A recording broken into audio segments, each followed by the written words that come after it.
Hello, I'm back here to yap, and instead of Adobe Premiere on Audacity, I am yapping from the comfort and slight obtuse interface of DaVinci Resolve, the free version, because it was kind of bugging me that I could, like, recording was a bit like harder when I had to work with like two different programs to get it all together. But now I can just talk and talk and talk, and if I need to cut, I can stop the recording like that. And you probably barely even noticed, but that was a cut between two clips just to illustrate my point.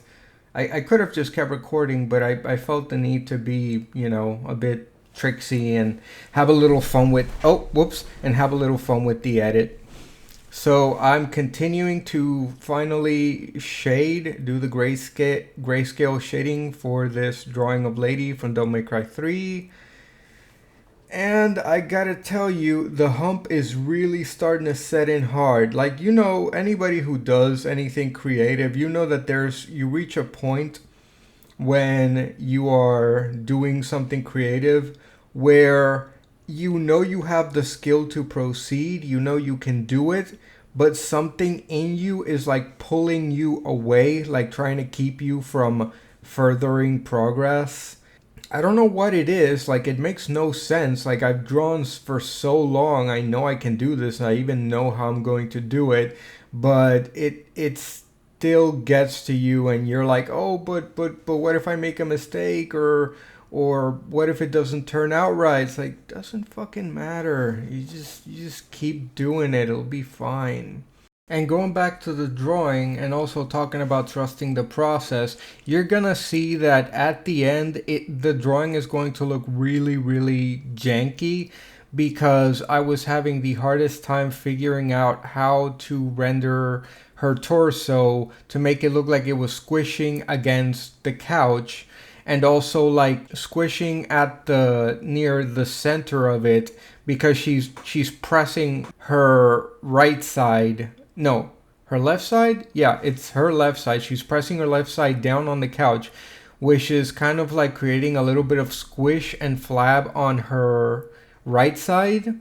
And you can see me really, really struggling with making it look like, yes, this is like extra skin that is a bit saggy, that is a bit squishy, but not so saggy that she looks really, really old. And I have such a problem getting it to, giving just enough visual information for you to get the point, but not so much that like I completely distort her body.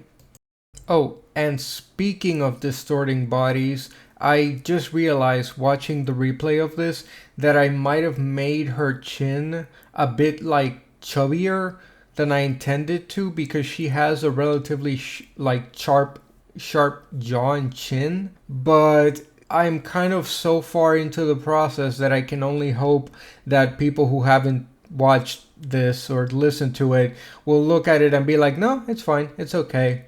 Because okay is way better than nothing at all. And nothing at all is what you get when you aren't satisfied with just good enough. So moving on, I'm about to start rendering the belly in the video here, and you're gonna see that I'm going to erase some of these lines because they were just meant to give me an idea of the general forms that I had to like render when I'm shading.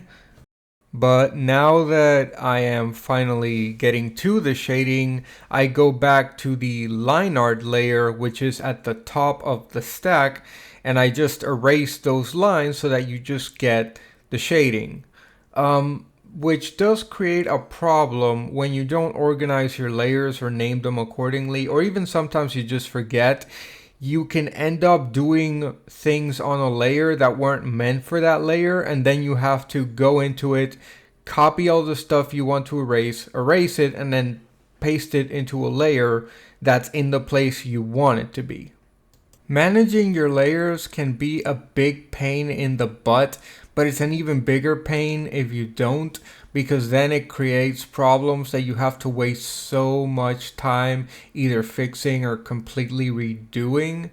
Because the thing is, I like to have my layers locked if I'm not using them, but that also wastes time in like locking a layer, unlocking it, using it, then locking it, then unlocking the one you want to use.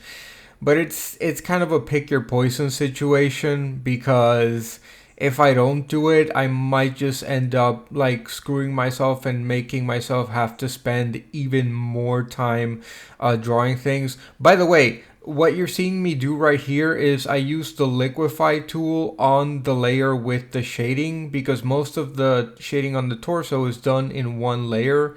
Like, I usually have moved on to like a different layer by this point, but I felt it would be a lot better for using the liquify tool if I just used one layer for shading the torso.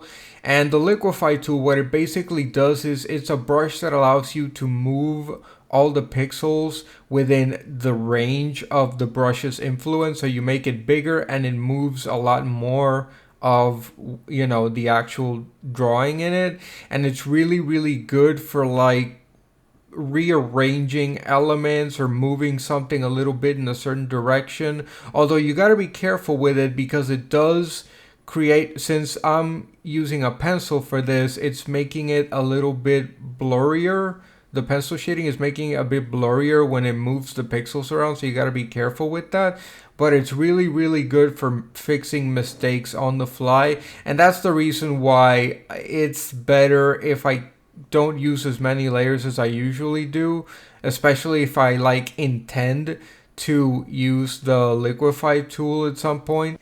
And I guess even if I didn't intend to use the liquify tool at the beginning, it would just be good practice to keep every single localized area of shading in its own layer, because it would mean that if I ever wanted to fix an area, I could keep the fixes applying to only that area and not have to go through the trouble of masking out the area I want to fix, because it would all just be in one layer anyway.